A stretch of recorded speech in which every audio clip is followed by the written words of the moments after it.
You're listening to the Confident Creative Podcast. I'm your host, Carrie Gavin, former professional photographer turned professional encourager. I'm an intuitive life and business mentor focused on strengthening courage and confidence for heart-centered creatives.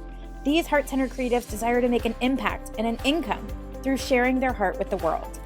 This podcast is dedicated to helping us creatives activate more courage within ourselves so we can experience more memories, achieve more milestones, and make more money. In addition to empowering stories, this show will also include practical, actionable strategies from thought leaders, influencers, impact makers, and my own personal experience.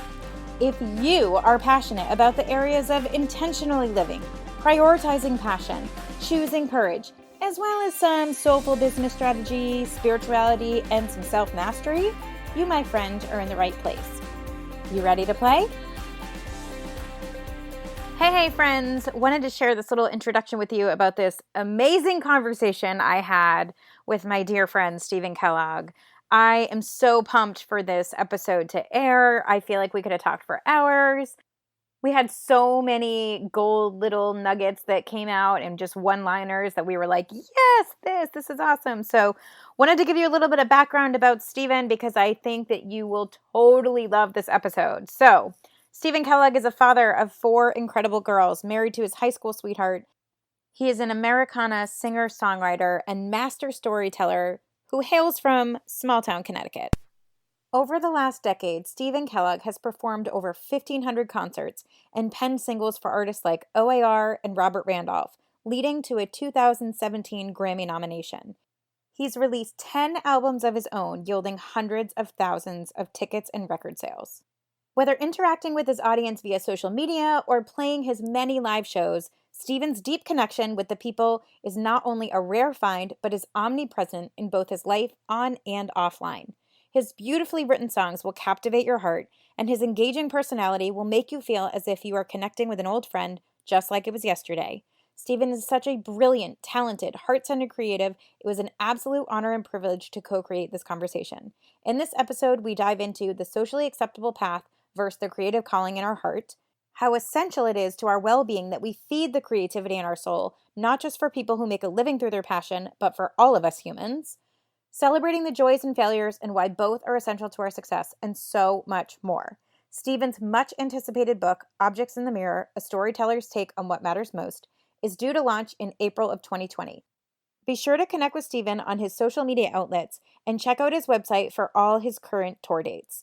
I cannot wait to share this episode with you. I'm already excited about the next time Stephen returns to the show. Let's dig in. All right, my friends, I am super excited to share with you my dearest friend, Stephen Kellogg, who is a professional singer, songwriter, and one of my most favorite humans on the planet. Thank you for being here. It's great to be here. This is exciting. Your new endeavor is rolling. Yes. Oh my gosh, I'm so pumped. I'm so pumped you're here. I want every human to know you, so I'm just so excited to get into this. So let's do it. Thanks. That's awesome. Sort of give some people some context and start sort of at the beginning. And I would love to know first, you're obviously a singer-songwriter, but my curiosity starts with sort of, is this something, I feel like creatives, it's one of two camps, right? It's like, I always knew I wanted to do this, or I sort of accidentally found my passion. Is being a singer-songwriter something that you like? Did you have a microphone in your hand when you were little, or was it like over high school? Like, how did that come to be? Right. So here's the thing. For years now, decades really, I've been like, I've been sort of acting like this was an accident, and then I saw a couple of years ago there was a short documentary that was done, and some footage turned up of me at 14 being like, and I'm just going to keep trying to write better songs, and we're going to keep playing shows and getting better all the time. And I mean, and what I see in this video is this 14-year-old who is totally clear on what he wants to do. And then I'm talking to my wife, Kirsten, who you know, and she reminds me that the night I met her, like months before we started dating, anything like that, I was like, I'm going to be a singer, professional singer when I grow up. Like, And Oh my so gosh, what? I definitely, I'm starting to realize like that I was kind of, I've been very, I've made a story that I wasn't pretty clear that this was something I was going to be doing when really because I don't think of myself, I never had that like John Mayer, like, watch me, y'all, I'm going to do it. Like, I never had that going. Right. So, but, but I, but the evidence sort of is suggesting increasingly that I was pretty focused and clear that like this was something I was going to be doing. And that something that like, I mean, I know it's funny, right? Because we're looking backwards now, but do you remember your parents or your family or anybody being like, cool, yeah, like you're into music, that's cool? Or was it like, stop playing music, you should get to schoolwork? My parents were definitely more on the former side of it. They were supportive, but one of the frustrating things is that everybody, and I'm sure it's this way with a lot of creative endeavors, but it's like everybody feels the need to warn you, like, oh, that's a tough living. It's like, you know what a tough living is? A tough living is going to a job you hate every day. Yes. That's a tough living. Oh my God. Yeah. Um, yeah, so I definitely fell into that category of people who it feels like all my parents' friends were like, oh, that's nice. What's your fallback? I mean, Totally. so much of that, and I don't know that I don't think I think that anyone will discover in due course, the challenges of their chosen career. So it's like I don't really understand why anybody would ever go around and try to sort of discourage that. It Yeah. seems absurd to me, but there was tons of that, and so I think as a result, I really thought, well, I guess they're right. What do I know? I can't do this. Totally. And maybe that's where I started kind of making up this thing, like that I didn't want to do it, so that if it didn't work out, I would have been like, oh, well, I wasn't even trying. Totally. I Um, mean, I think that's huge because I find, at least with my people, is like, it's all of these outside people that are saying like, hey, that's a tough go, like, are you really sure you want to set yourself up for that? And in my heart of hearts, I don't really think they're coming at it from like being a killjoy. I think they're really coming at it from like, we're trying to protect you and we want you to like succeed, so take the safe route and stay in your lane, do the things you're supposed to do. But I right. think, now more than ever, and I think this is so beautiful for our kids, is that we're getting out of that, sort of go to college, get a job, whatever mentality, because it doesn't work anymore, right? Like the Yeah. whole like industry and sort of job force, workforce as a whole, it's just leaning much more, in my opinion, in the direction of the entrepreneurial spirit, where you're encouraged to do those things. But much like you said, I think we're still surrounded by this, like, we're trying to protect you and keep you safe, so do the predictable thing, even though it will suck your soul.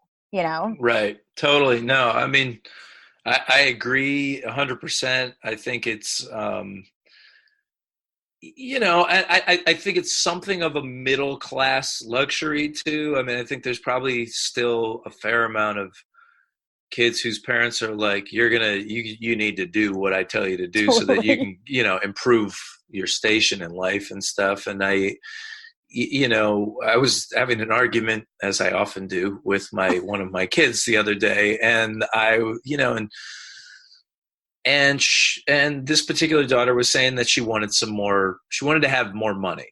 And Yep. so I said, well, look, you're in like 20 activities here. Right. And so when are you possibly like, I'm not going to pay you because I'm paying for all these activities, but how are we going to work this out? And Right. she started threatening me with like, well, I could quit my activities. And I was like, if you quit, and she's older. I mean, Right. before you just Right. immediately, before the listeners just think of me as the worst dad on the planet, I said, you don't threaten me with like, this stuff is for you. It's its own reward. You're lucky. Totally. You get to do piano lessons, voice lessons, track, plays, you get to do all this stuff. So better yourself for your own reasons, not because of me, because these are things that kids have this now. They have Right. this, we're creating like superhumans. They can Right. like do everything except like make toast. I mean, there's still like a common sense gene that's missing, but like, so Totally. anyway, but it made me think about, I agree with you. And I think it's I still think it's a little bit of a luxury to have that, but it is a luxury we're raising our kids to like not only aim for, but to really expect, and it's going to change everything. That will change a lot of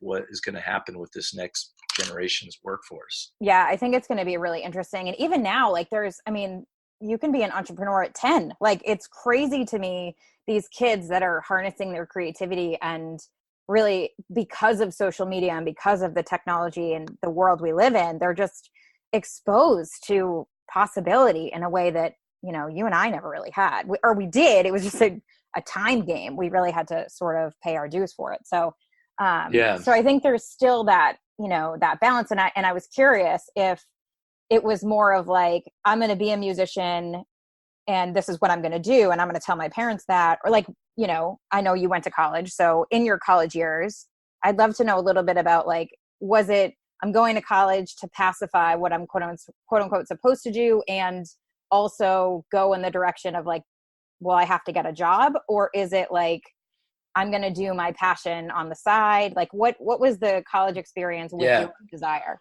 Well, I have two thoughts on that. On the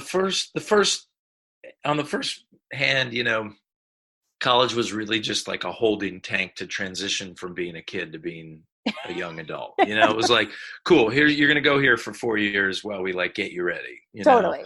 And in that sense, it was super useful because I did play a lot of music, and it was great. It was just great to have some independence, but also not be totally out on my own, and I like learning. So I sort of liked classes and stuff. Yeah. But, the other thought I have on that is that because I wasn't an obvious, I wasn't Otis Redding. It wasn't like, of course, this guy's a singer. It was like I was in the huge group of people who are like, maybe have the baseline talent to be successful in this, but it wasn't just like a given that it would happen. And so I very much bought into that idea of like, well, okay, I've got to go. I'll have fun with this, but like, I've got to go figure out something I can really do, Totally. So I definitely went thinking I'll learn the music business, right? Which, if you're a musician, is pretty different than that's a long walk from the side of the stage to the stage, Oh my God, it's the truth. So, I did that, but the thing that I have found about, artists who end up doing this for a living is that it's not even a choice. You don't do it because you're just so talented and sure of yourself. You do it because you just are going to die if you don't. Yep. And that was my reality. I tried. I worked in the business, and I was pretty good at it, and I worked with cool people, and but it was just, and I ended up using this in my TED Talk, and I got it from The Office, but it's better to be at the bottom of a ladder you want to climb than the top of one that you don't, The truth. I found that really early on, and after trying to work in the business and trying to appease, that voice of the nondescript parents' friends who said, what are you really going to do? I just said, what I'm really going to do is potentially ruin my life based on the way you're all talking about this, but I'm going to go do this, and that's what I did at, about, I think 24 was the last time I had a traditional job that I went into, and fortunately here we are almost 2 decades later, and I haven't had to look back. God, that was a big thing. I think that's such a big piece for creatives, especially because I think that it's really easy to let those voices take over in your head, not only from the external world, but also from our own inner critic, right? It's like, well, who am I to really do this? And do I really have the talent for this? And how do I know it's going to work? And I think one of the things that's fascinating that I find with most creatives is we really have to get comfortable with the illusion of safety. Mm-hmm. Because there's no guarantee of that, right? Like, right. But in your soul, like, you just have to create. You just have to. You can't not. At least that's what my experience has been. 100%.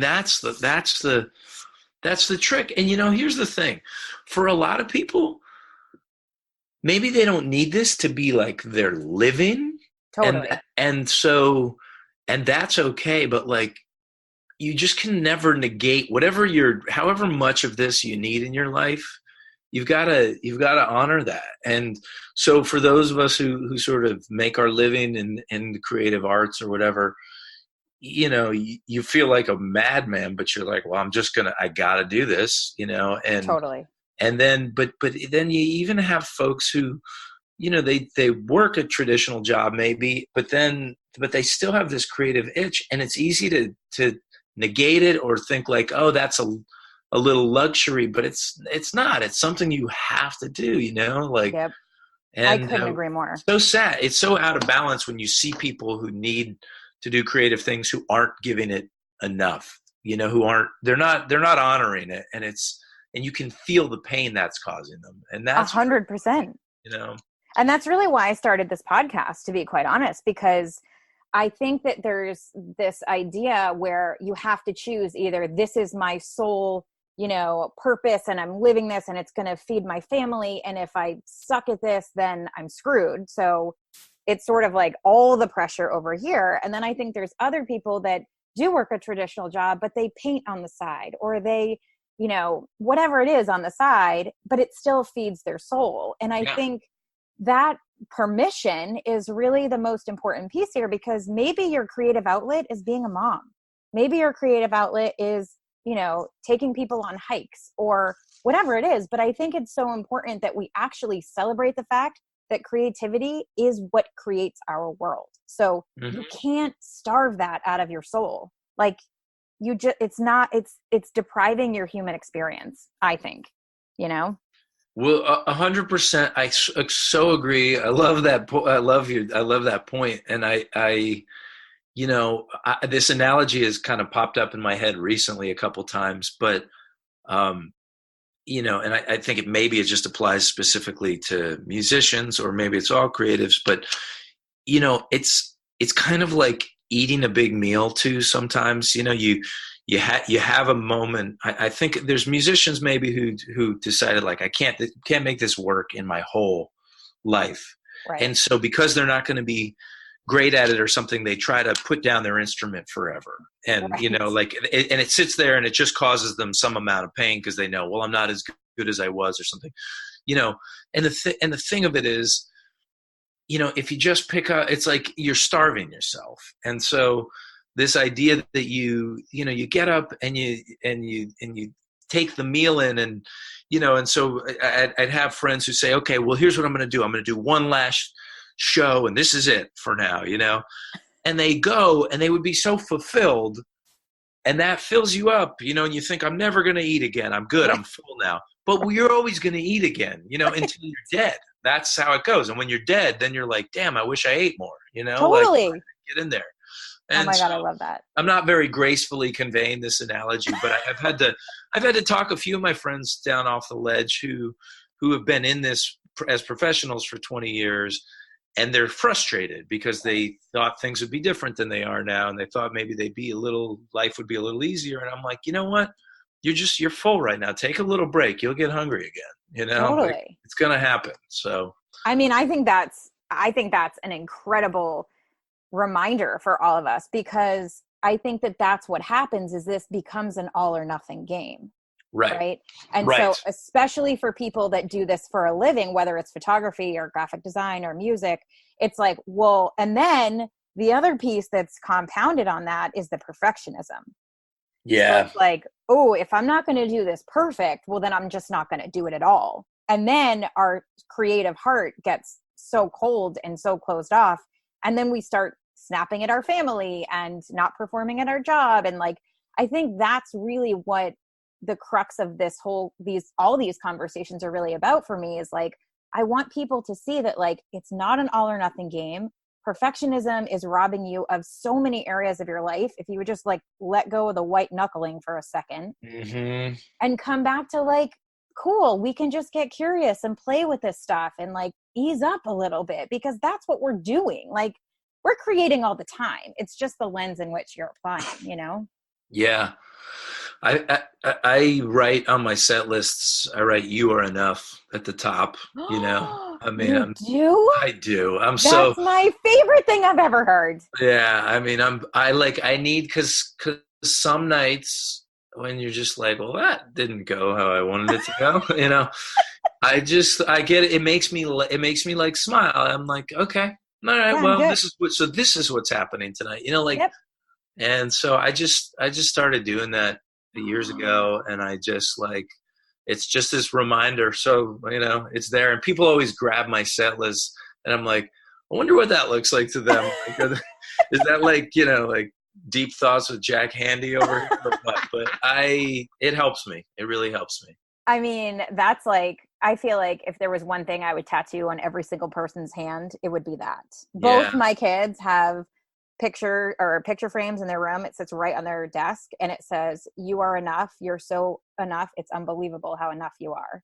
And it Yeah. sits in their room and I know it's in the background, but I know that they look at it every single day because I want on a subconscious level for that to be implanted regardless of what they're doing. Like, I think that is a plague that is affecting, just every single one of us, especially creatives. But which is Yeah. funny because the next thing I wanted to ask you about was, how does, I would imagine, because you're much like me, is there's an element of people pleasing in your world and in your creativity. So do you find that people pleasing has affected your creativity and your art, or have you like created strategies to manage that, or does it affect you? Yeah, it's a great question. And I just want to say, going back a minute, I'm going to steal that from my kids and put that, I I'll send really, it to you. I'll that send it to message you. is so good. And I think you're so on the cutting edge of this, and, your kids they will, knowing them just a little bit here. I know that they will internalize that. I really That's believe that. awesome. Thank you. The people pleasing, whew, yeah, so I'm an introvert living an extrovert's life. Like, Yep. and I'm also a little bit of a crankier artist than I think I initially gave myself credit for being. I have a lot of anger that the same thing that lets all the empathy and love out, Yep. lets all the anger in. And Yep. especially like right now, so angry about so many things in the world, like, Mm.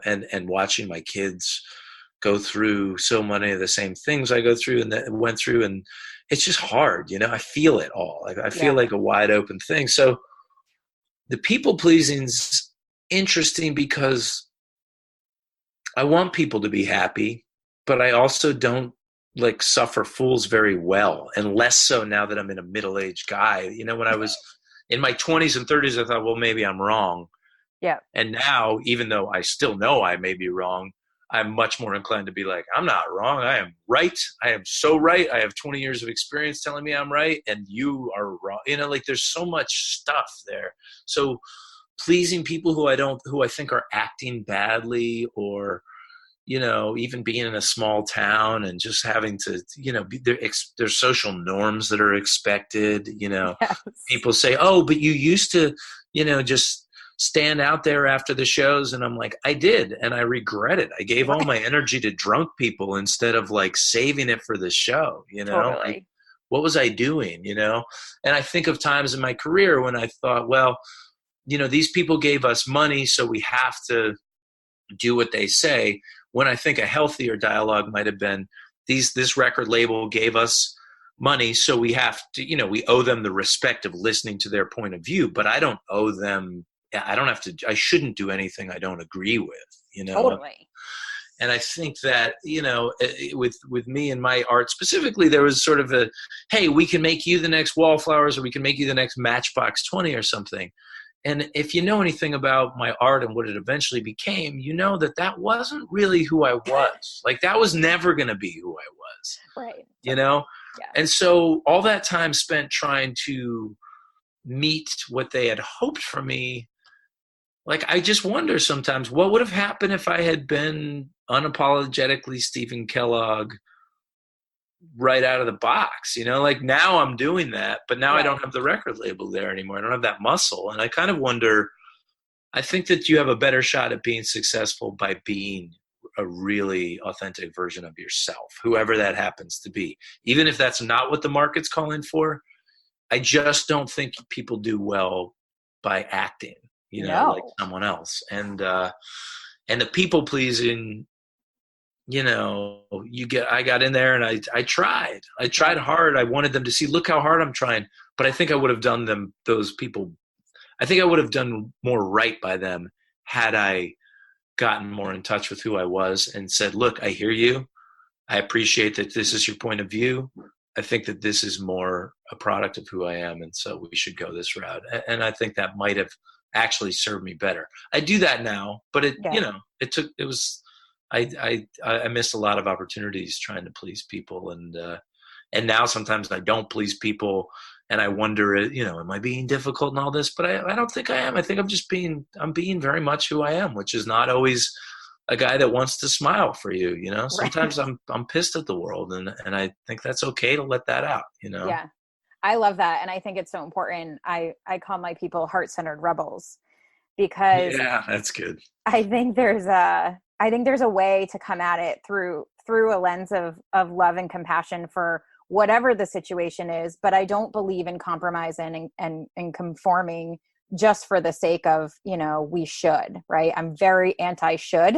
I don't like it. And it's taken me a long time, much like you, to really recognize like standing in my own lane is what is my edge. And there's a way to do it. I think boundaries are essential. And I think that emotional intelligence of like, not necessarily making it personal, but also keeping it respectful for everybody, is really what taps into our greatest gifts, right? It's like, you want to work with me for a reason, but if I'm conforming to you, then you're not really getting the authentic me. So Yeah, like people, they, what's the saying? You ever hear that saying? It's like there's like the price of someone, the how good they are at hitting deadlines, and then how good their work is. And you're like, if right. you get 2 out of 3, there, it's like it's a good thing. But I mean, excuse me, I've thought about that so many times. Like we got hired. So sorry, hang on. No, you're fine. You're fine. We we would get hired to like because of who we were, and then immediately everybody would set to work on trying to sort Right. of change who you are, and you're like, it's It's confusing. It's like, and we wait do a minute. relationships. People do that too. I mean, how often have you had like seen or been in a relationship where you get together because you've got this certain vibe and then you just sort of start dumbing each other down to be this other thing, and it's like, no, this is not the way to live one's life. I mean, I could not agree more. And actually, I have to say that, of course, like no relationship is perfect, but I have to say the way that you and Kirsten are in your respect for each other to be who you are, I think is such a beautiful example of what moving in the direction of always being in that healthy dynamic really is. Like, I remember seeing you guys pretty early on after we became fast friends and being like, wow, like they both get to do what feels good to them and they support each other. And that's kind of awesome. Like, Yeah. I don't think that that's, widely the case. I think there's the reason why there's the stereotypes of like, relationships being, checking with the boss and blah, blah, blah, which I makes me know. crazy. And it really makes my head spin. But I just want to like honor that because I think you guys do a phenomenal job of that. And I mean, of course, everybody has their stuff, I'm sure, but I think it's really important. I think it's worth celebrating. Well, thank you for saying that. And that's one of the things that I tried to. I just wrote a book, and it's not out yet, but it will be out in April of 2020. And that's one of the section on relationships and marriage. I tried to share some of what has worked, and you're cognizant of not wanting to seem obnoxious because you're right. This area of my life has clicked for a long time, and Yep. lucky in that. It's not perfect, and I probably put too much of my stuff in there just to like demonstrate to the reader that I'm not saying that life is just, that we never argue or that there's not ugly moments in our marriage. There's plenty of that. But Right. but I do think, that we're not getting good examples of how this works. We're Yeah. stuck with these stupid movies and magazines and like, unless you know somebody who has a good marriage, you don't have a real example of Yeah. what to emulate, and not many of us, it takes a pretty open-minded person to say, well, I'm going to read a book or I'm going to go to a therapist to work on my marriage. So you Totally. are stuck winging it. And it's unfortunate because it's pretty much the biggest decision you're ever going to make. Like, I mean, getting married is right up there, top, if not the most important, one of the three most important decisions you're Totally. going to make in your life. And so there you are, just like, oh, I'll figure this out. Like, it's Like, like, hope this is good. I don't know. We'll see. yeah, And yeah, most we'll of see us how this have goes. grown up with like some interesting dynamics and maybe not the best role models, and maybe a lot of evidence of what not to do. I don't know. I think, Yeah, it's just, I think that's true. And you remind me, do you listen to Armchair Expert at all with Dax Shepard? I do. Kirsten does all the time. And Yeah. I don't, she says he interrupts less now. He interrupts his guests a lot. Yeah. And He I does. don't, I'm a lot of times, and I really like Dax Shepard. He seems like an awesome guy. And Yeah. I'm not throwing shade, but it kind of put me off because I was listening to somebody I really wanted to hear what they had to say, and he like wouldn't let him talk. And it was You're like, me. let him talk, let him talk. Yeah, he actually has an episode with Esther Perel, Yeah. and Okay. she is I think she's a marriage counselor. I don't know what her actual title is. I love her work; it's incredible. But she actually really is very much in sync, and I'm sure your sweet wife has listened to it, but it's very much like having our own experience and then having an experience together for a marriage. And I think it's very much in line with the way you guys are, and it's beautiful, and I'd recommend it. It's a great episode. That makes a lot of sense, and that also, like, I say it probably less gracefully, but I'm just like, everybody's alone. You're Yep. all alone. You're Yep. living your own life. You cannot fill each other's No, space. Like, do you not are. complete me. You do not complete me. Yeah, no, you're alone, and what you found is you found somebody to like walk the road with you. That's what this is. And 100%. so understanding that, but I like the way that Esther puts it. Yeah, it's great. I mean, it's a great episode. I will totally highly recommend it. Yeah.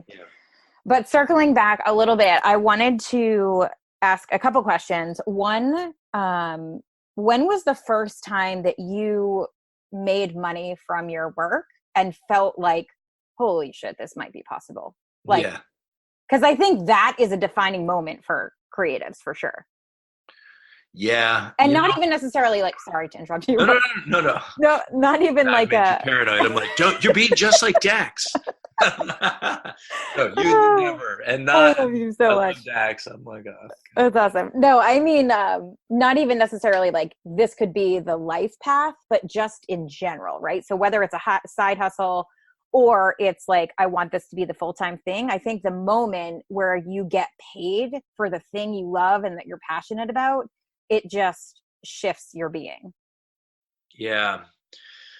Well, the second you asked me that, something came into my head. I know that I was paid before this, Sure. but Yeah, but the moment that it clicks is different. but like one of the breaks for me was that I was doing a lot of college gigs early on, and that happened because I did a showcase, and it led to like 30 gigs, Whoa. in one shot. It was a 7-minute showcase that ended up, there was like block booking with these colleges. Now, some of these gigs you would actually play. I remember playing one in Staten Island where there was no one in the commuter lounge that I was hired to play in. And I said, should we wait for someone to come? And they're like, no, you better just start. I'm Oh like, my God. oh, wow. Okay. So Oh you're my sitting in there, God. you're just playing, and even like the advisor's not in there. So you're like, I'm alone in a room getting paid to Oh, play, like, not exactly Bon Jovi over here. right. So, but I remember finishing a show at Utica College. I had gotten paid, and I've been friends with the Long. Justin Long went on to be a famous actor, but I've been friends with that family since high school, and so they were at the show, and the Longs, and I, he was acting. Things were going well, and I remember thinking, "This is Nate. I'm playing, and he's seen me out on the road, and I felt cool for having been seen out on the road." And then I drove myself back to my home in Northampton, and I got $600 for the gig.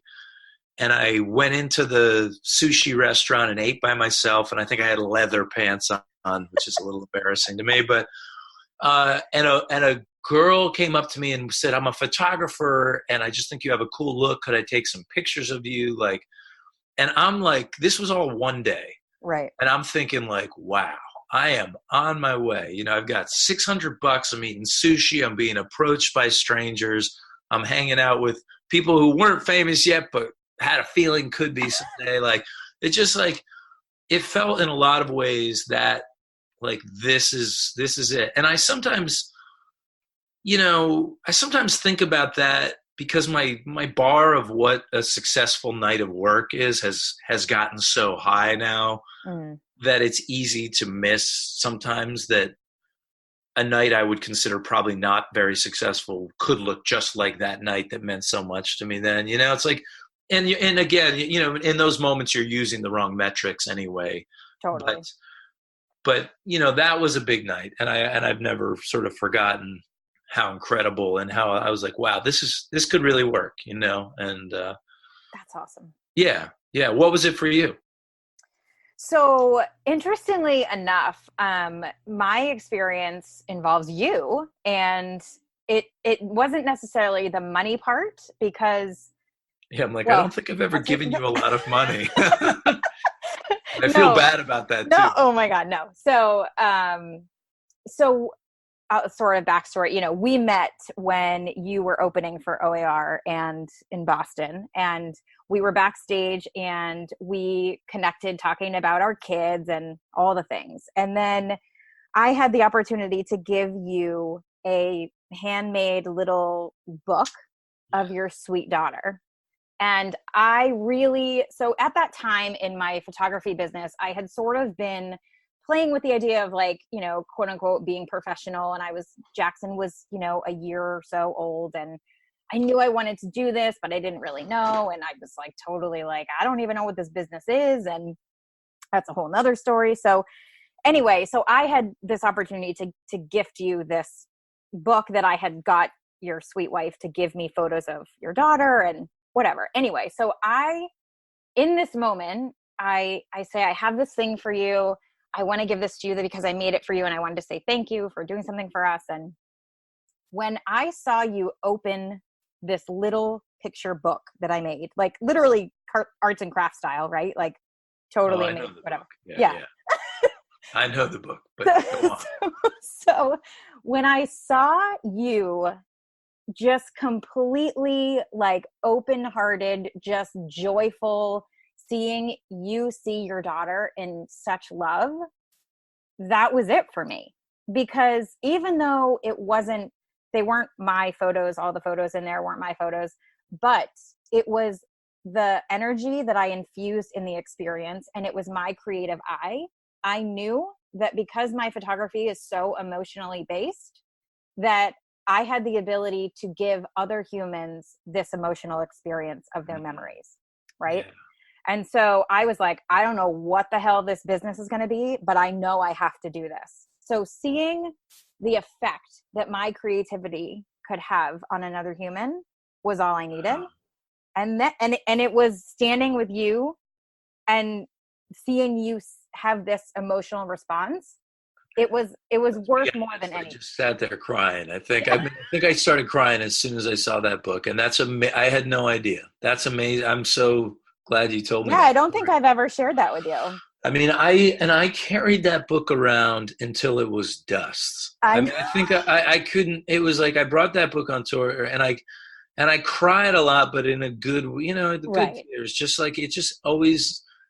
If my heart was remotely closed, I would open that little book up, and you do. I mean, not only do you have an ability to sort of create the moments and the pictures, but like even when it's not yours, even when you were working just with those pictures, you knew how to sort of put it in context that would get right down to the gold. You know, I mean, Yeah. you have such a knack for that, Carrie, Thank you. and I mean, I that book was literally, it was just dust by the time That's I awesome. finally retired it. I mean, it was because I carried it for so many years after, and I That mean to the point where I'd had all these other kids, and they're probably like, "Why do you just have this little like thing with Sophia in it? Like, what's going on here?" But I no, that was one of the nicest gifts I've ever been given for sure. That's so nice. Yeah, and that really, that sparked it for me for sure. Like that stands out in my mind as like a moment of, wow, there's something here, And for me, much like you, like connection is everything.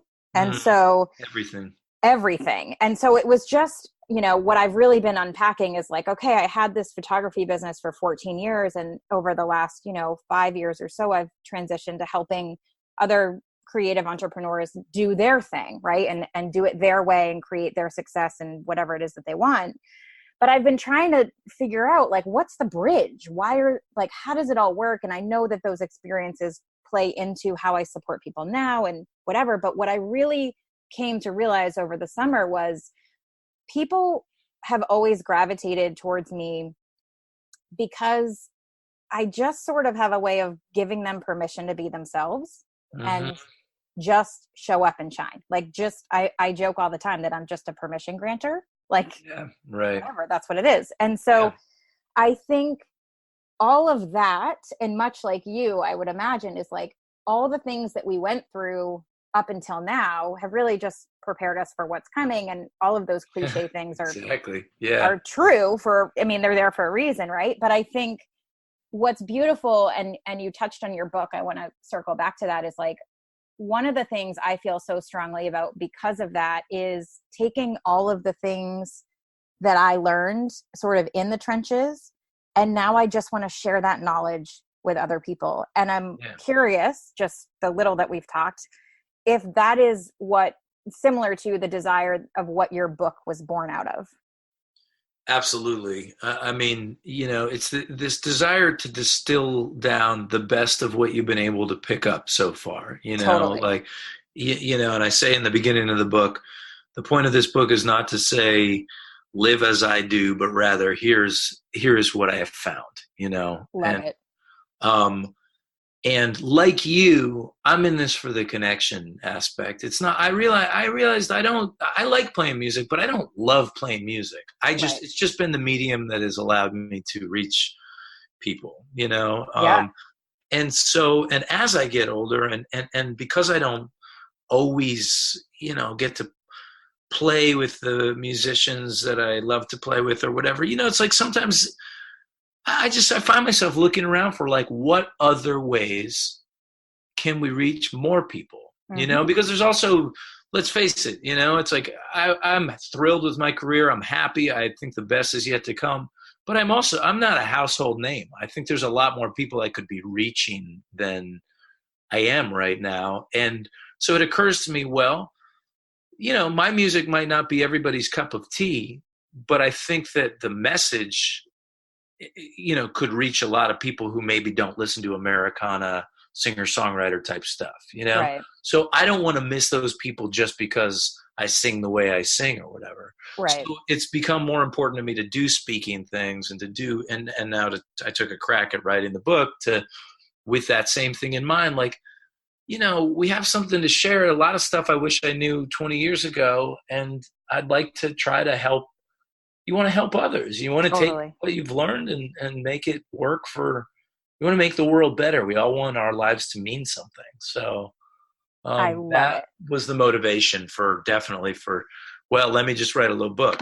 Right. Now, said that, it turns out writing a book is super hard, and I could not have underestimated the difficulties more. So that was, Uh, but that was my favorite. I feel like every time we would chat or text or check in, I'm like, how's the book? You're like, oh man, this is a mountain. This is a mountain. it was so painful. I mean, Adeline is 12 now, and she said to me, "Dad, do you think you'll write more books?" And I said, "I don't know, honey." And she goes, "I hope not."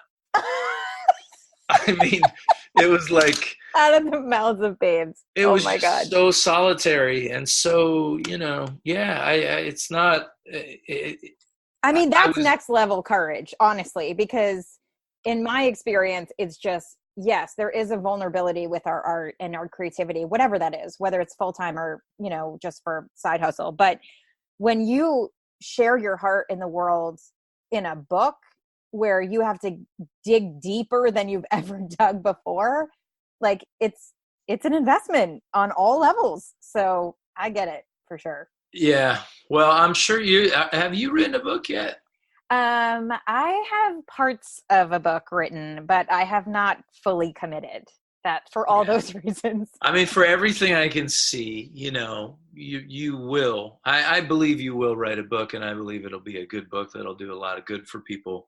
But definitely That's so call kind. me when you're I was getting just, ready to do that. just gonna Let's have a say, talk. I want to kind of set you up for some of these things.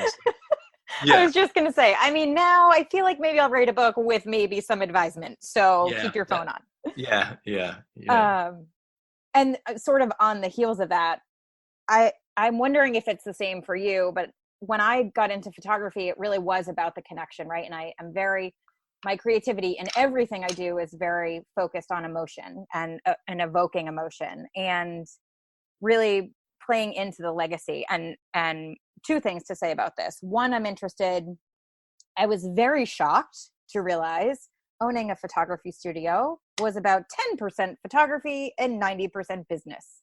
And I'm A lot wondering, of administration. Yeah. yeah, and I'm wondering if it was similar for you, or like, did you have this sort of idea where like you were just gonna show up and play shows and like see fans and whatever, and like the rest was just gonna happen? Or were you like, did you have an experience Well, of like, yeah, because I came from the suburbs, this is where that what are you really going to do actually came in handy because I right? so didn't believe I was really going to be able to do this. I mean, I was on my third record deal before I finally accepted sometime in my 30s. Like, I guess I'm doing this. I guess I don't have to, like, I guess this is happening. And ironically, now that I'm in my 40s, I sort of accept, like, well, maybe I'll do something. I may not always be songwriter guy. I'm okay with sort of whatever. Oh my God, I that's kind of awesome. think it's never going to get away from me, Right. but I would be okay with it if some other thing took hold. I'd run with it now and be all right with that, which I Yeah, wouldn't have been for many years. So it's ironic that you finally get to a place where you're like, cool, I'm actually this, and then you're like, no, I don't even care if I'm this anymore. totally. It's like, Totally. but yeah, because I had so much of that, I always felt like when I was doing the business of music, like okay, well, as though somehow that would make the other people happy, but I Right. was always really comfortable with it. um and you play with people in your band who are more like just want to go out and play, Yeah. and I sort of envy them. Yep. Envy artists that are just such I sort of think I'm like, wow, you're a pure creative because you just are this way. But I also know a lot of really talented people who probably could have done more things if they Yep. had accepted that this is part of it. It's Totally. part of having a good idea is part of things, Yep. and then spreading that good idea. You either need to know how to do it or you need to surround yourself with people who know how to do it. A And that's hundred the only percent. two options. Otherwise your ideas will fall on deaf ears, and that's And you have a that may hobby. happen anyway. And you have a hobby, and Right. that's okay too. But Totally. if you're going to do this on the next level, then those are the things that need to be considered. Yeah, and that's something I talk a lot about. I have like a free resource, and it's the 5 myths that hold back heart-centered creatives from a profitable business. Yeah. And one of those is this sort of starving artist badge. And I think there's a misconception, especially with creatives, of like, I don't need to charge money for my art, and if I do, I'm like a sellout. And I think it gets misconstrued so much because you can't share your light if you can't keep the lights on, Totally. like there's no honor in struggle. So you got Right. to know the business, whatever it is, even if it's just a hobby, like it still costs you to buy material or paint or whatever it is. So you still got to make money, whether it's a job or, you know, your art or whatever. So, well, and you don't have to be, you know, like you don't like let someone else decide. Let the market decide what it is. You know, I recently made these lyric boards where I wrote lyrics of mine on those kind of boards that we all hang around our house with little sayings and stuff. And I took, you know, I took things like, this is my favorite place, you know, yep. and I signed it and I drew some little picture on it. Now I looked at these things and I thought, okay, this was a bad idea because this is not my creative outlet. Like my handwriting doesn't look good to my eye. And I'm thinking, this is a bad idea. We put these things up and they sold out so fast that then I'm like, do I do that? Like, is this a good idea? Like, and it was a case of me realizing like, this isn't for me to decide. If people really if this moves them and they want it, who am I to not provide it? So it kind of goes both ways, you know. Totally. By the same token, I have offered things that I thought were awesome. I had a tour last year where I had made track jackets that I thought were the coolest. And nobody was buying these things. Nobody wanted them. So we dropped the price until eventually they bought them. And it's kind of like, we don't have to know everything. It's like our job is to just make things and create things. And then it's okay to put it out and say, yeah, I'm doing these and I'm charging for these. And, you know, it's like we feel really bad about it, but we definitely shouldn't. And my friend Jeff Goins wrote a book called Real Artists Don't Starve. I love that book. Yeah, and he interviewed me in that book. I mean, he's a great writer, yep. And he made. I think his title is like alone makes it something that every artist should just pick up the book and 100%. You know, totally. And I also think what's really interesting about that is like, so one of my mentors, Jason Goldberg, he has a book called Prison Break, which is amazing. If you haven't read it, I highly recommend it. It's super funny. Prison Break. Yeah, it's called Prison Break. I'll send you a copy. And he has they're all like super short chapters, but very insightful and funny. And he says, you know, don't get so fixated on your only line in the play, because yeah, it's great. Like, what if you're part of a play and you have one line, you put all this pressure on this one thing. It's like, I need this thing to work. But the truth is, like, we're just testing and tweaking. Like, we're going to always testing and tweaking. Totally. Yeah. We're going to try this, see if it works. Great. If it doesn't, cool. The 3 questions I ask are what worked, what didn't, what do I want to do different? But if I apply all this meaning to these things, well, then that's when I get paralyzed, right? It's like, I suck at this. I'm a shitty artist. I can't do this. But it's just an interpretation and just a perception, right? So it's like, it's not your only line in the play. Just keep going. You're going to have another scene. It's fine. Yeah. Yeah, it's so good. I can't wait to read that book. Oh my God, he's my favorite. He's one of the mentors that has radically changed my life, and he's hilarious, and he's so your people. He's great. You love him. Well, I found so much inspiration from comedians in this sense, because if you read any interviews with comedians, they all bomb. They all stress the importance of bombing. And when you see, I mean, what that feels like, I know how it feels like to be at a party and tell an anecdote or a joke that doesn't to land. And you're like, should I just leave right now? Like, so to sort of talk to these people or observe these people who are in a profession where that's something they have to do constantly in order to find the gold. It's like, totally. I've drawn a lot of inspiration from those folks, and increasingly will try things out just to see. Yep. You know, I mean, totally. And when I made those lyric boards, I thought that they were so bad that I shouldn't even put them up. And my manager was like, dude, you just spent like hundreds of dollars in a couple days of your life. Just do it. Just sell them. She didn't think they were that good either, to be honest with you. So we put these things up and we sold them all. And I mean, there weren't tons of them, but we sold like 20 of these things in like, you know, a half hour. And it was like, oh. And then so then I said, well, let's wait and see how people react. And then I'm getting these emails like, wow, we love it. It's going to hang in our house. And I'm like, All right, this is a happy story. I mean, this is sort of the happy. This is the reverse of what sometimes happens, But Totally. Oh I my just, God, that's it's been a funny. lesson. It's been a lesson that it's like, it's not always up to us. You just kind of do your thing and see what happens. Oh my God, that's hilarious. I love that lesson. And speaking of that, I am curious to know, where do you find your greatest sense of creativity? Um, Good question. I think it's just honing a message, whether it's in a song or an essay or an Instagram post, or, it's like, it's just when I hone a message to be what I want to actually say, and then I release it into the world and watch as it sort of hits people and their reaction to it and their, what it's capable of meaning, Yeah. the chance to mean something to someone. So it's really, that can be, it can be a talk, it can be a song, it can be an essay, it really can be anything. It's that that space of refining it and kind of, and then watching it come to life and going, that's what I want to say. Yep.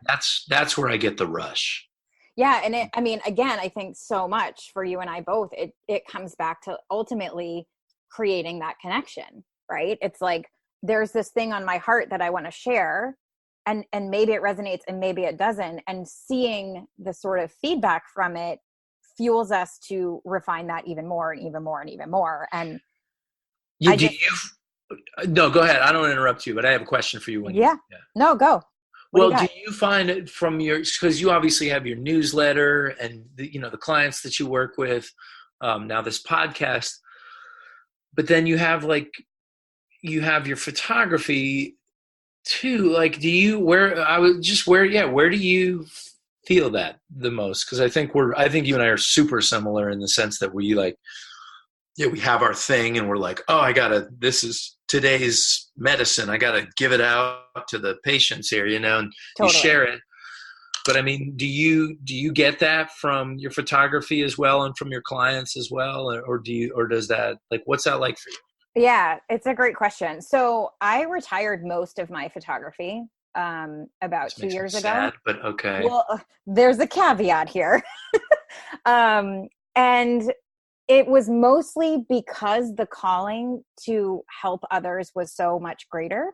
Hmm. And so I will still always shoot for my favorite humans, like you guys, obviously, and past clients or personal referrals, really, is what it comes down to, right? Like I Yep. can't ever really put my camera down, but it's much like you, where it was a 14-year season that was beautiful. And I am so honored to be part of a legacy for so many families and create all these memories. And I love that. But those lessons are what I get to take now. Right. And so Yeah. when I see these images, like I look at the photos of your girls over the years and I'm like, oh my God, I can go right back to that moment. Like Yeah. just came across a photo of, I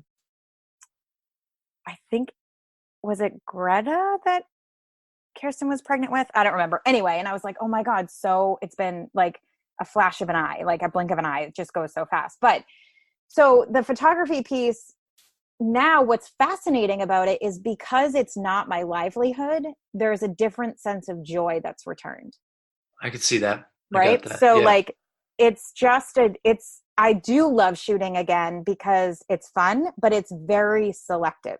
So it's very rare, but it's selective. On the other hand, my VIP clients, if they want to, the sort of higher end clients 101 that I work with, I will do a photo shoot for them when we've completed our work together, Yeah. because I want to highlight their confidence and their creativity that they've strengthened and their courageous heart in our time together, because often they're a different person when we're done working together, That's great. which is so fun. But for my, for my mentoring work, it's still the same vibe. It's like I can't not share this, right? Like there's just something in my heart that I have to say today, whether it's Instagram or my Facebook community, um, it's or the podcast, whatever it is. It's much like you, where like I just have to get this out. And what's fascinating is I've really had to do my own work on like letting go of the attachment to certain things Hmm. because even like yesterday, I made a post that was something about, following the sort of socially acceptable path will quiet the outside crowd, but it will never feed your creative heart. Your creative heart needs that sort of that will give you that joy.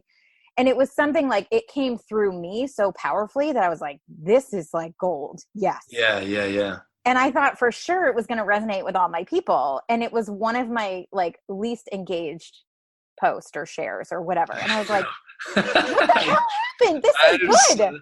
I know. And so that's, yeah. And so again, I think it's like, I need to let go of like what I think is important. And like, there's so many factors, right? Like the whatever algorithm or who saw it or what time and so it's a practice, right? That's part of this podcast is like, it's never done. It's never perfect. We're always going, whatever. And so my creativity really, I think my greatest sense of creativity comes from anything that evokes emotion. My kids, nature, connection, family, like more specifically, really like on that front too. I don't think there's ever been a show I've ever been to yours that I didn't cry through. I mean, like, and Dave and I joke, folks, come on out. Yes, you will cry your eyes out. No, I will. But I love that. I mean, that's I joke all the time that, every time we come to see you, he's like, I love when we leave, Stephen, because you have a different fire in you. And every time I'm like, it's because I see someone doing something they're lit up about. And it it makes my heart so happy. So yeah, I mean, I think we're very similar in that. Well, I love that. I love that you say that and feel that. And that's exactly certainly what I'm trying to create and what we're doing here. So that's cool. And I mean, it's a fascinating story, Carrie. You have a fascinating story. I mean, I'm staring at a picture that you took right now. We have tons of pictures of yours that hang in our house. That makes me so happy. And I think that they are going to impact because they're telling us a story, and they're reminding us of who we are. Yep. And that is going to change the way that we, it keeps you from forgetting who you are, and it tells you a story that's a good story. And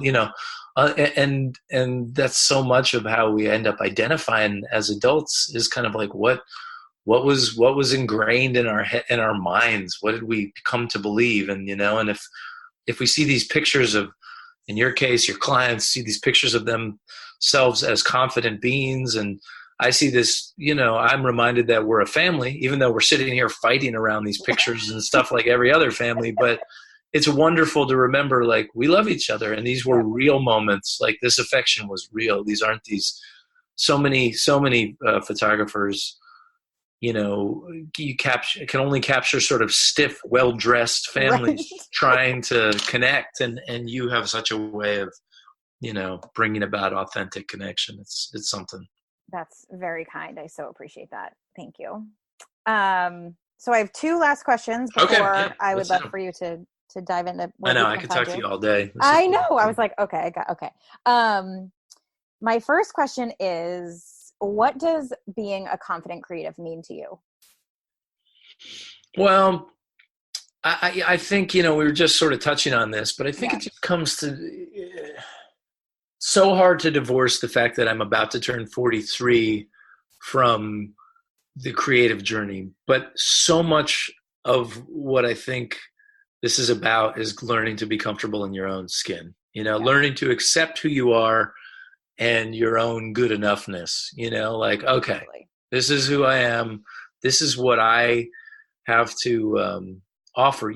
One of my friends and heroes is songwriter Josh Ritter. And he and I started out in the same exact spot, and we played shows together to no one. And he has in so many ways gone on to have the career that I sometimes think I want or believe I want or whatever. He sells out the Beacon Theater. He, has Springsteen show up at his shows and acknowledge how great he is. And he's such a lovely guy that even though I am prone to envy and everything else, I can't help but root for him. I want to not root for him, Right. but I love this guy, and he's so good to me. He's such a good friend. Like, and so I think, and so we talk about it because he's kind, Yeah. and he knows that there's a little piece of me that will always be in a little bit of pain. That hasn't necessarily been my reality, even though my reality is great, and I Right. wouldn't trade with anybody for Yep. real. Yep. I still want everything. I'm like, well, I want what I have plus what he has because that's who I am, Right. And he's kind, so he like doesn't judge me for that, and he sort of shares with me his point and his point of view, which is, in its simplest form, we really do all have our own road that we're supposed to be walking, and the more you can kind of get okay with that, the more you can be great at the road you're walking, because your head isn't somewhere else. This is not to say don't have ambition. Yep. Be confident with like what you have to give. Don't sit around thinking that the world is screwing you because you're not the next Stevie Nicks. Like, it's like, be who you are, be where you are, and that be confident in like, all right, the ball is right here right now, so I'm going to play it right here right now the best I can, and we'll see where it goes. Get to be okay with that, and that's where you'll find confidence and success. I love it. And I also think, on the heels of that, I think it's important that it really is that, like, doing the thing over and over and over, like playing the game over and over and over is what creates that confidence, right? It's not like I just wake up and I'm like, hey, I'm cool, I'm confident now, I'm just going to go play the show or take the photos or whatever. It's like, I'm probably going to suck at this and I'm just going to keep going. And ultimately, that's, in my experience, that's how the confidence really gets rooted into our soul. Yeah, you make it a fantastic point, that it's just showing up every day. And so how often do you do something that you think, well, that wasn't very good, and you come back and you're like, actually, that was fine. That was really good. Like, you just have to show up, and you hear that from just about everyone. And there's a point that I had made in one of the original drafts of my book, on the chapter about heroes. Yep. And the editor thought it was a bit unbecoming, and we kind of ended up taking it out in the end, in the long run. But I said, I really don't, like, I don't care for the Tiger Woods and the Tom Bradys of the world, because to me, everything about them is always like confidence, confidence, confidence. I'm awesome. I'm going to do it. Now, I don't know these guys. They're probably nice people. I don't really know. But anybody whose vibe is kind of like, I'm the man, or check me out world, like Rihanna, like all that stuff.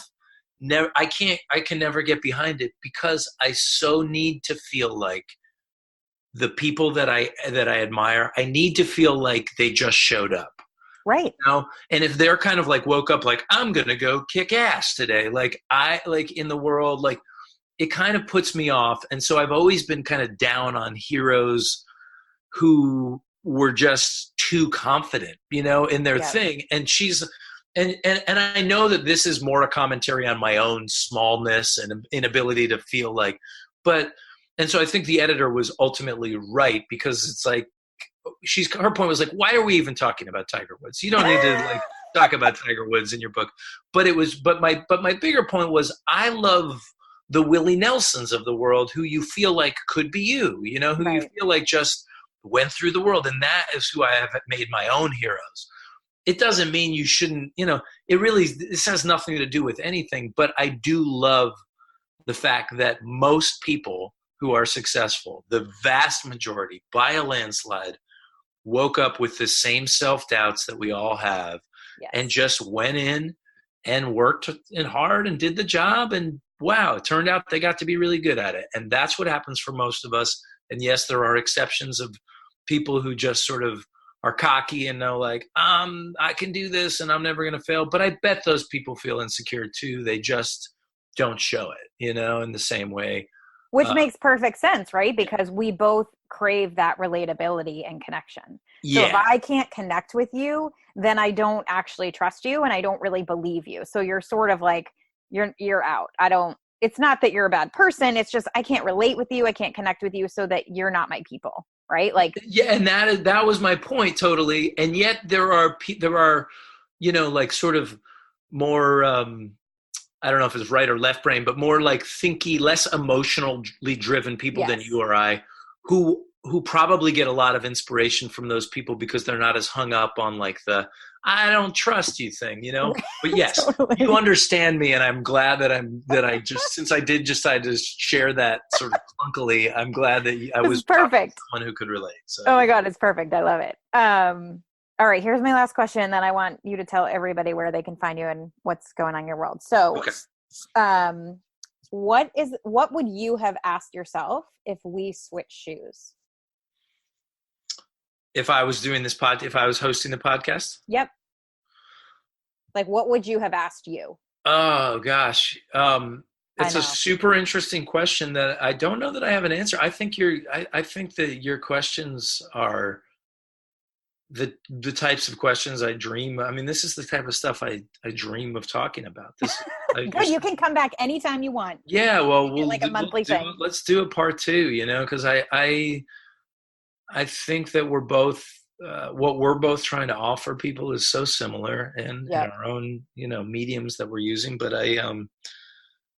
these are you know, sometimes people think you have a good show or they like an interview because and they don't realize that it's you, the host, that has determined whether or not it was good. You know, it's like it's the questions you get asked that make you seem, you know, interesting or not interesting. It's like if you and you have a great knack for sort of bringing out the things people want to talk about. So now that doesn't mean that necessarily if you're listening and you haven't found this interesting, I can't, you know, I'm not, that's okay too. But you know, Right. these are the things I like to talk about. So Yeah. I really, there's no question I would have asked myself that you haven't asked That's me. awesome. Just, Yeah, I joke all the time. I'm like, I don't want to know like, how the weather is. I want to know like what's going on in your soul. Like what are you dreaming about? I'm always telling people like I sort of go like pretty deep pretty fast. I don't know if I'm like for everybody, same. but Totally. Well, you know, I had jury duty yesterday and oh God. I came back and I'm talking to Kirsten, my wife, about it, and we and I was like, well, you know, this guy, his third daughter is, you know, she's bipolar, and she's like, wait a minute, he told you this? And I'm like, well, yeah, we had lunch, and I just asked, like, so what's the story like? And she's like, you asked him that? And I'm like, hell yeah, like I don't. Life is way too short to like sit there and make small talk. It's just Oh not my thing, you know. no. So Oh I my would God, I much love it. rather.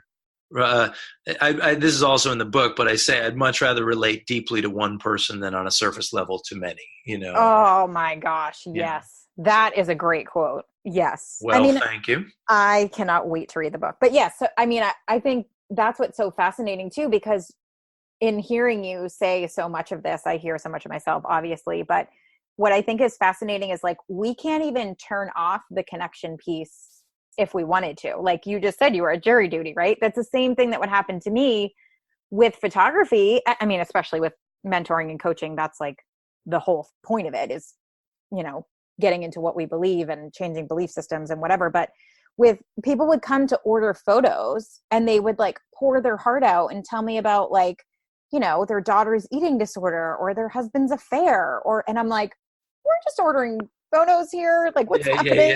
Yeah. But that's been my life experience is, I think that's why coaching and mentoring really feels so at home for me is because I've always been the space where strangers have just felt comfortable and they always say like, I don't know why I'm telling you this.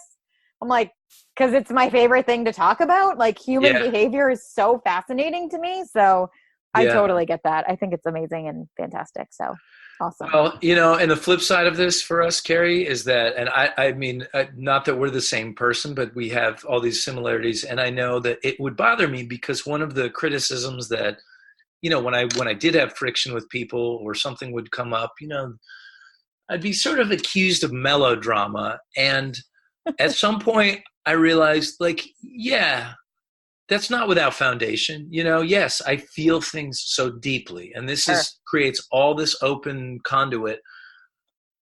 And so accepting that, which is not saying you get a pass for the times when you ramp things up bigger than they need to be, but Right.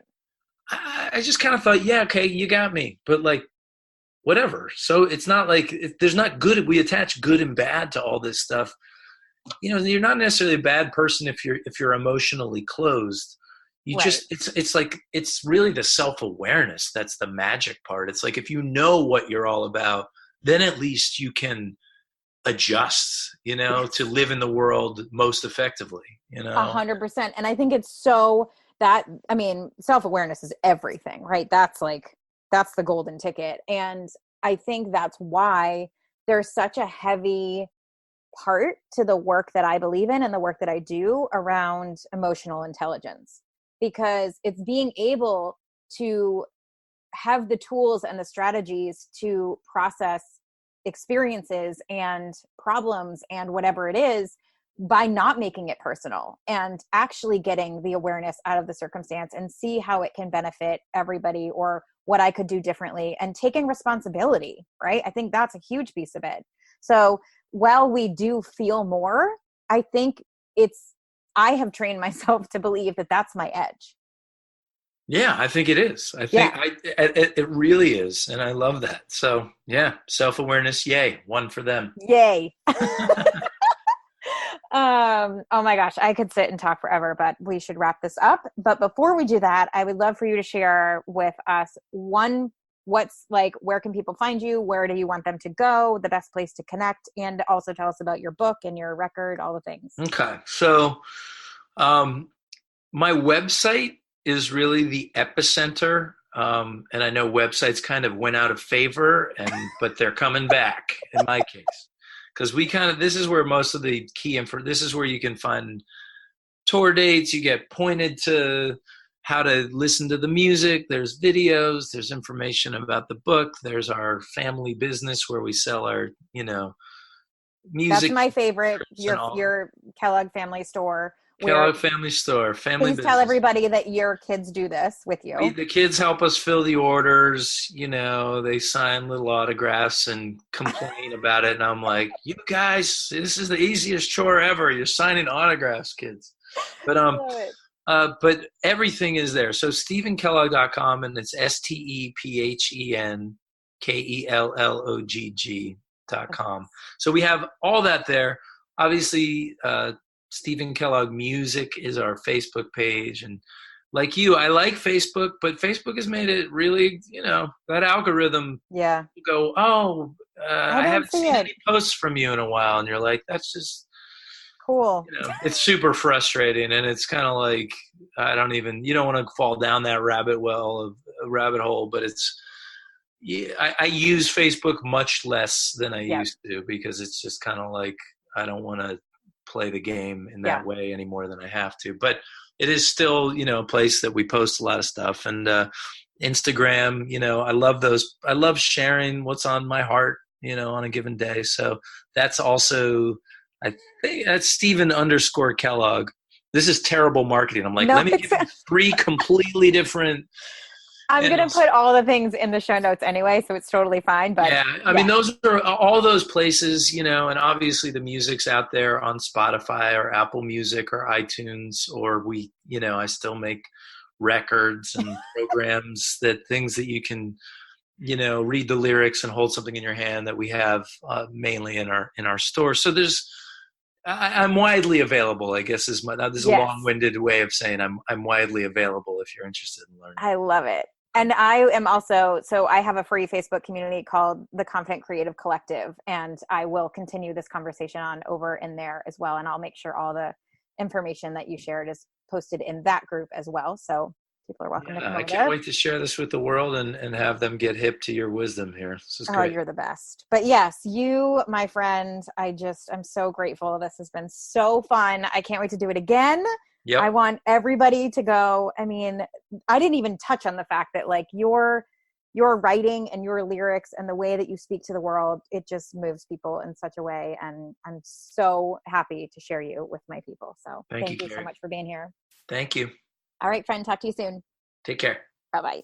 Thank you so much for listening to the Confident Creative podcast. I am so psyched that I got to have this conversation, and I loved sharing it with you.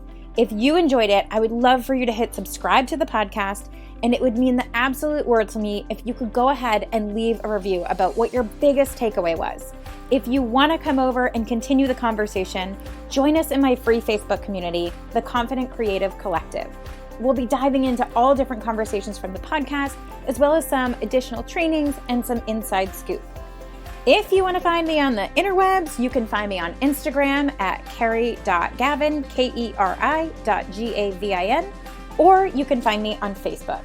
Thank you so much for being here. I so appreciate you, and thank you for sharing this with anyone you think it resonates with. See you on the next episode.